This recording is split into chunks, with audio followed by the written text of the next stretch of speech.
आदिवासी सहकारी साखर कारखाना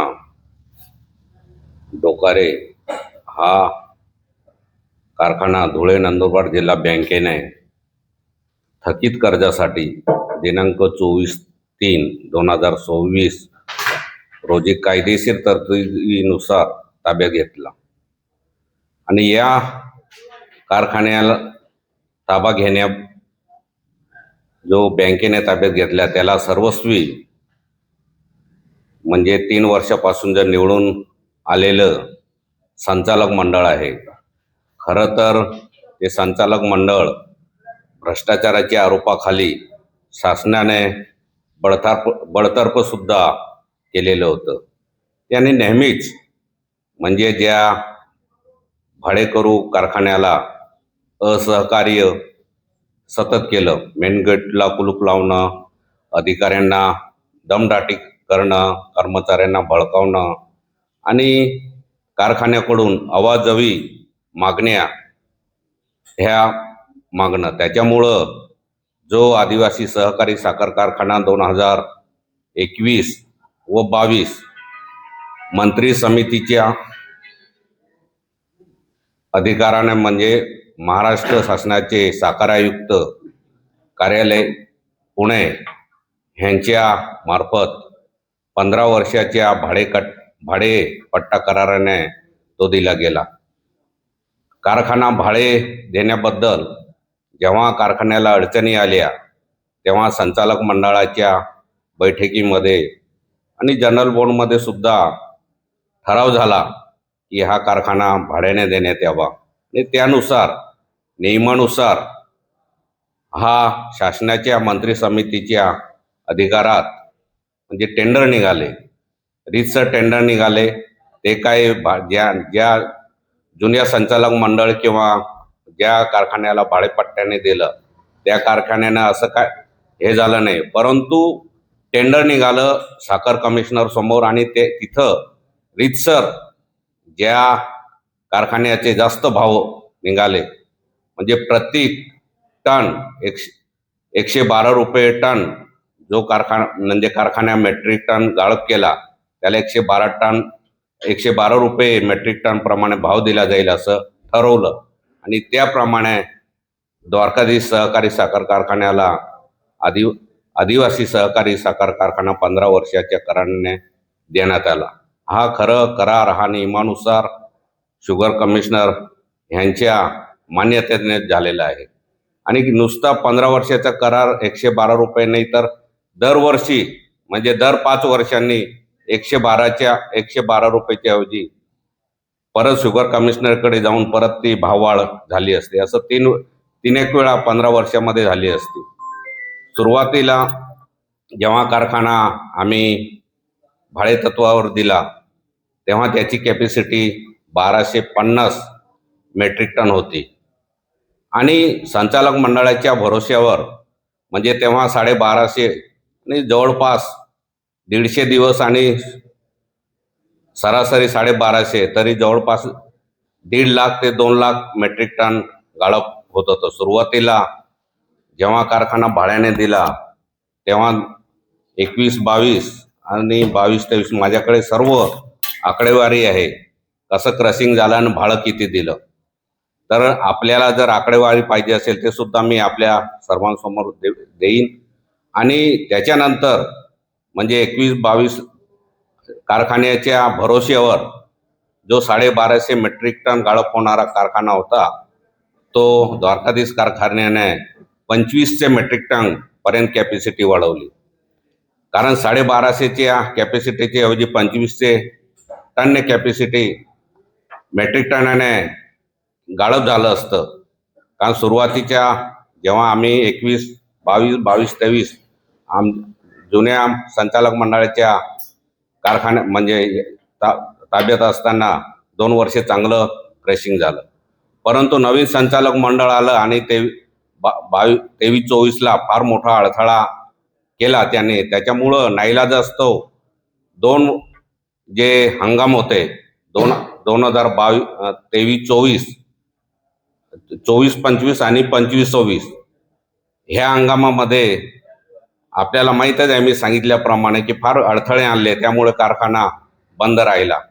खरं तर संचालक मंडळामध्ये तिथले मॅनेजर असतील, कारखान्याचे सध्या असलेले चेअरमन असतील, ह्यांनी फार मोठ्या मागणी केल्या, त्याच्यामुळे आणि अडथळे सुद्धा आणले, त्यामुळे कारखाना खरं म्हणजे बंद राहिला. आज जर 2024-25 आणि 25-26 हे 2 वर्ष कारखाना चालला असता, 24-25ला जेव्हा कारखाना चालला असता 3 लाख मेट्रिक टन गाळप झालं असतं. आणि ह्या वर्षी ऊस सुद्धा चांगला होता, 25-26ला गाळप झालं असतं तर निश्चितच 4 लाख मेट्रिक टन गाळप झाला असता. आणि ह्याचा जर आपण सरासरी हिशोब जर केला तर 3 लाखाच्या हिशोबाने 112 मेट्रिक टन, तरी सुद्धा 3,36,00,000 कारखान्याला भाडं मिळालं असतं. आणि ह्या वर्षी 4 लाख सुद्धा गाळप झालं असतं 25-26 ह्या सीझनमध्ये, तर 4 लाख गुणिले 112 म्हणजे जवळपास 4,48,00,000 असे दोघं हंगाम मिळून जवळपास कारखान्याला 7 ते 7.5 कोटी हे आपल्याला भाड्यापोटी कारखान्याला मिळाले असते. आणि ते पैसे जर बँकेला, कारण बँकेचं आज अखेर म्हणजे कारखान्याने 28/2/2026 पर्यंत 8,40,00,000 मुद्दल आणि 2,52,00,000 व्याज असं एकूण मिळून 10,92,00,000 मुद्दल आणि व्याज मिळून या कारखान्यात थकबाकी म्हणून जप्ती किंवा ताबा घेतलेला आहे. त्या दृष्टीने हे जर 7 कोटी आपल्याला मिळाले असते तर निश्चितच त्याच्यातले अर्ध व्यापारी देणे असतील किंवा इतर देणे असतील ते सोडून 5 कोटी सुद्धा बँकेला दिले असते तर बँक निश्चितच थांबली असते. कारण बँक जेव्हा कोणताही करत असताना, धंदा किंवा व्यवसाय करत असताना बँक का असे ना, त्यांना फक्त त्यांचं मुद्दल आणि व्याज पाहिजे असतं.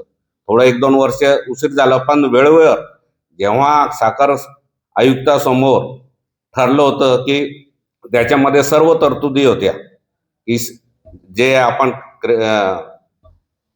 HNT पेमेंट असेल किंवा ज्या शेतकऱ्यांचं पेमेंट असेल किंवा कारखान्याचं देणं, जे बँकेचं देणं आहे ते सुद्धा त्या म्हणजे जेव्हा करार केला त्या करारामध्ये ठरलं होतं की हप्ते पाळून दिले होते. आणि ते हप्त्यापोटी सुद्धा सुरुवातीच्या 2 हप्त्यामध्ये जवळपास 9,77,00,000 हे बँकेमध्ये द्वारकाधीश कारखान्याने 2 हप्त्यामध्ये 2021-22 आणि 22-23 ह्या वर्षी भरलेले होते.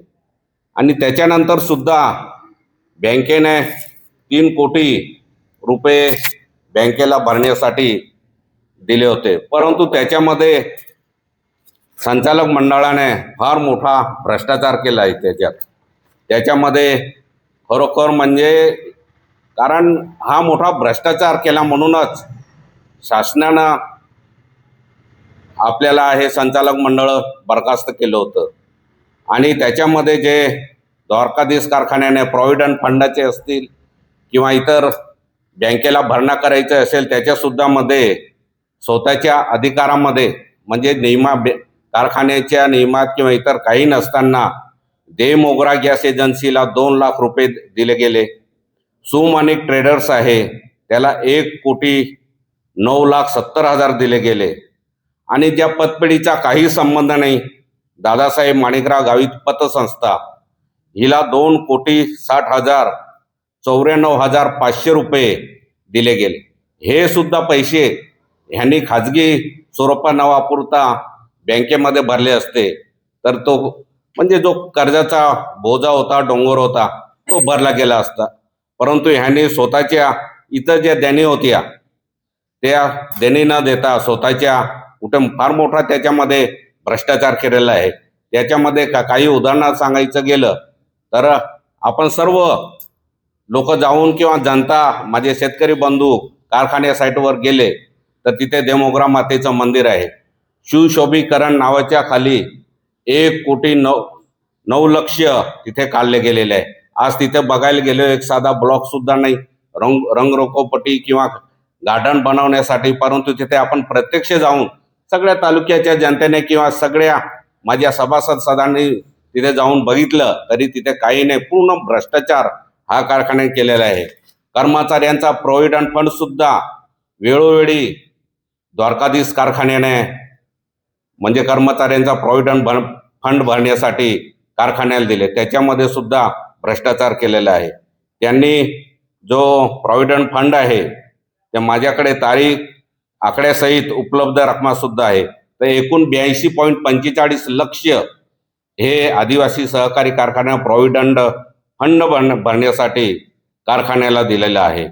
प्रॉव्हिडंट फंड न भरण्याचं एक फार मोठं गंभीर गुन्हा होऊ शकतो, परंतु त्यांनी प्रॉव्हिडंट फंड भरला नाही आणि प्रॉव्हिडंट फंड भरला नाही त्याच्या पोटी एक दंड सुद्धा प्रॉव्हिडंट फंडच्या अधिकाऱ्यांनी जवळपास 94 लक्ष दंड आकारलेला आहे. म्हणजे असं अतिशय, कारण सुरुवातीला जेव्हा आदिवासी सहकारी कारखान्याला पूर्वीच्या संचालक मंडळाने 2 सीझनमध्ये सहकार्य केलं, तसं जर सहकार्य जे आताचे संचालक मंडळ आहे त्या संचालक मंडळाने केलं असतं तर निश्चितच 2 सीझन चांगल्या प्रकारे चालले असते. त्याच्यामधले ज्या आपण भाडेपट्ट्याने कारखान्याला त्याच्या चांगल्या भाडं मिळालं असतं, त्याच्यामध्ये सर्व शेतकरी बांधवांचं असेल, HNT म्हणजे आपण ट्रक वाहतूक किंवा इतर जे आहे त्यांचं सर्वांचं, कारण आज नवापूर तालुका कारखाना चालू होता म्हणजे चालू राहिला तर निश्चितच प्रगतीपथावर शेतकऱ्यांचं जीवनमान उंचावणं हे सगळं आपल्या ऑडिट रिपोर्टमध्ये सुद्धा आहे आणि आपण सुद्धा प्रत्यक्ष बघताय. द्वारकाधीश कारखान्याबद्दल शेतकऱ्यांची चांगली भावना आहे. जेव्हा हा आदिवासी सहकारी कारखाना 2004 पासून चालू झाला तेव्हा सुद्धा द्वारकाधीश त्याने सुद्धा मोठ्या प्रमाणामध्ये ह्या तालुक्यामध्ये शेतकऱ्यांना खतं, औषधं, बियाणे दिले आणि त्याच्यामुळे फार मोठ्या प्रमाणात लागवड ही नवापूर तालुक्यामध्ये ऊसाची लागवड झालेली आहे. आज जो कारखाना ताब्यात घेतला, माझ्याकडे सर्व आकडे आहेत, त्या आकड्यांविषयी आपल्याला सांगू शकतो. कारण आदिवासी सहकारी साखर कारखान्याच्या भरोश्यावर त्यांनी एक्सपान्शन केलं. जेव्हा जवळपास जे देणं होतं ते सुद्धा 22 कोटी हे द्वारकाधीश कारखान्याने दिलं आणि कारखान्याचं विस्तारीकरण म्हणतो आपण, जे 2500 मेट्रिक टन झालं त्याच्यासाठी जवळपास 40.14 कोटी रुपये हे कारखान्याने तिथे उभारणीसाठी लावले. एकूण असं त्यांचं 62.14 कोटीची गुंतवणूक केलेली आहे.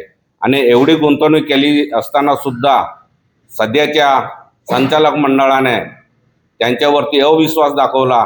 तिथल्या त्यांच्या कर्मचाऱ्यांना, आपल्याला तुम्हा सर्वांना माहीत आहे, तिथे कोंडून सुद्धा ठेवलेले आहे, कोणाला दमदाटी केलेली आहे, कोणाला धमकी दिलेली आहे. त्याच्यामुळे ते कर्मचारी निघून गेले आणि इतर सर्वच गोष्टीसाठी त्यांनी एकदम म्हणजे तिथल्या मॅनेजमेंट सोडा, पण त्यांच्या जे कारखान्याचे मालक असतील त्यांना सुद्धा अरेरेवाची भाषा केलेली आहे. आणि फार मोठ्या प्रमाणात ह्या आदिवासी सहकारी कारखान्यामध्ये भ्रष्टाचार झालेला आहे. जेव्हा मागच्या 2-3 महिन्यामध्ये खरं शुगर कमिशनर ह्यांनी बैठक लावली की आदिवासी सहकारी साखर कारखाना आणि भाडेकरू कारखाना ह्यांची शुगर कमिशनरकडे बैठक लावली. त्या बैठकीला सुद्धा सध्याचे चेअरमन हे जाणून बुजून गैरहजर होते. आपल्या तालुक्यामध्ये ते इथे असताना सुद्धा पुणे येथे बैठकीला गेले नाही. म्हणजे स्वतः जाणून बुजून प्रत्येक गोष्ट माहीत असताना त्यांनी नेहमी दाखवलं की मला काहीच माहिती नाही. इतके वर्ष होते, व्हाईस चेअरमन सुद्धा होते, आता सिटिंग 3 वर्षापासून चेअरमन आहे. ते म्हणतात मागच्या बॉडीने काय केलं, मागच्या बॉडीने भ्रष्टाचार केलं. मी दाव्यानिशी सांगतो की गेल्या 3 वर्षामध्ये तुम्ही संचालक मंडळ तुमचं आहे, तुम्ही चेअरमन आहात, तर चौकशी लावायला पाहिजे होती. सगळे अधिकार होते. आतापर्यंत आमच्यावरती लेखापरीक्षण अहवालमध्ये एक म्हणजे आमच्यावरती ताशेरे ओढलेले नाही. तुमच्यावरती तर रीतसर ताशेरे ओढलेले आहे आणि त्या ताशेरे ओढल्यामुळेच सरकारनं हे म्हणजे हे संचालक मंडळ बरखास्त केलं आहे. सरकार त्यांचे असल्यामुळे त्यांनी ते वरून करून आणलं की हे संचालक मंडळ राहू द्या, परंतु ते सुद्धा हायकोर्टाला, जे माननीय हायकोर्टाने डिसिजन दिलेले आहे त्याच्या विरोधात आहे. म्हणून आम्ही माननीय हायकोर्टामध्ये गेलेलो आहे आणि हायकोर्टाने सर्वांना म्हणजे जे आपण कंटेम ऑफ कोर्ट म्हणतो ते कंटेम ऑफ कोर्टच्या नोटिसा सुद्धा वाजवलेल्या आहे. आणि निश्चितच ह्या सध्याच्या संचालक मंडळाने ह्या भाडेतत्वाने आपण जो कारखाना दिलेला आहे द्वारकाधीश कारखाना, ह्याला जर सहकार्य केलं असतं तर निश्चितच अजून हा आदिवासी सहकारी साखर कारखाना नावारूपाला नावाजलेला झालेला असता. परंतु तरी सुद्धा आता सुद्धा वेळ गेलेली नाही आहे.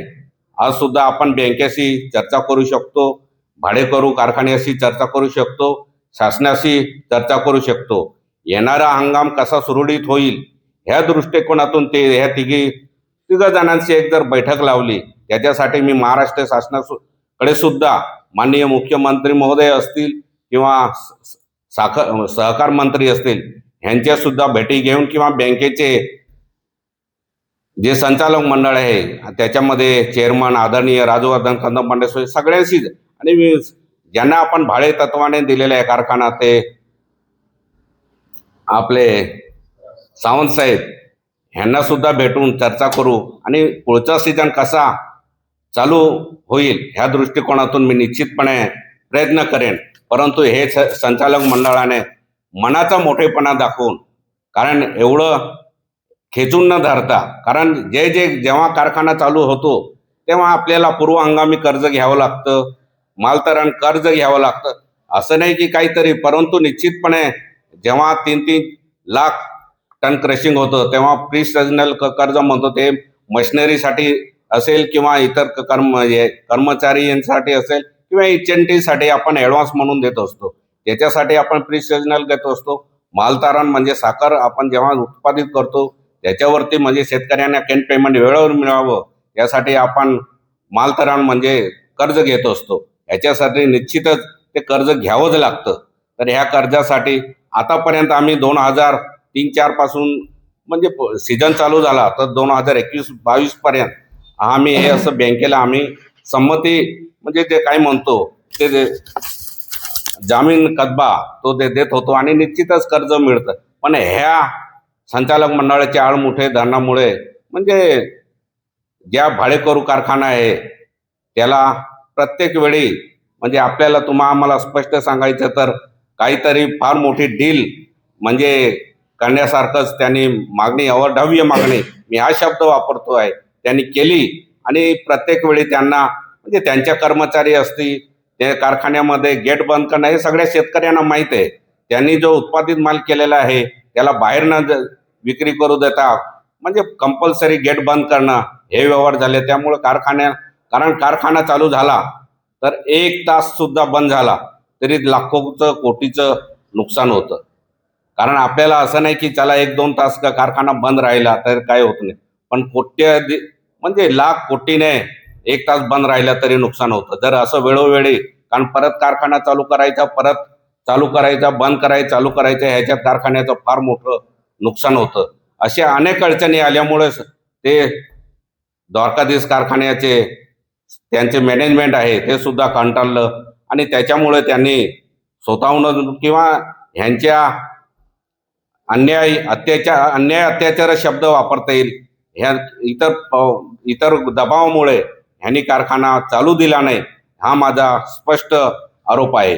आणि आमच्याकडे सर्व कागदोपत्री आणि जे काय आहे ते सर्व आमच्याकडे आकडेनुसार म्हणजे जे 2021-22 पासून जे कारखाना जो आजपर्यंत बंद आहे त्या कारखान्यात म्हणजे द्वारकाधीश कारखान्याने किती पैसे दिले, कशासाठी दिले, सर्व आकडेनिशी आमच्याकडे आहे.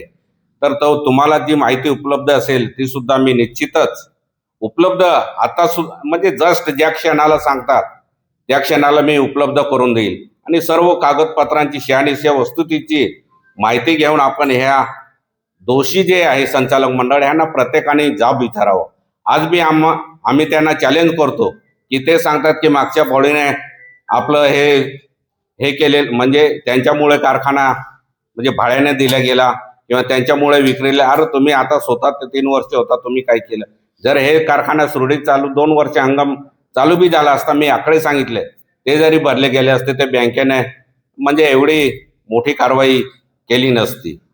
तर मी त्यांना समोरच्यांना आव्हान करतो की जर आमच्यामुळे बंद झाला, तुमच्यामुळे बंद झाला, एक ओपन मीटिंग घ्या.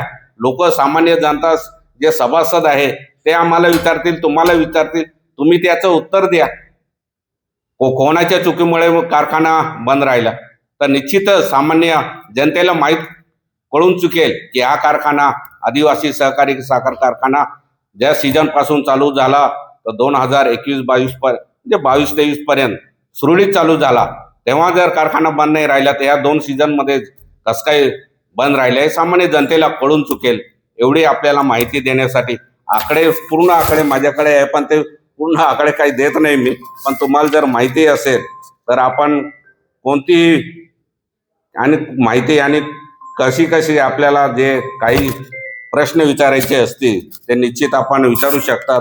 एवढं आपल्याला मी इथे सांगतो. आपण पत्रकार परिषदेमध्ये आलात त्याबद्दल मी आपलं आभार मानतो आणि धन्यवाद देतो आणि इथेच थांबतो.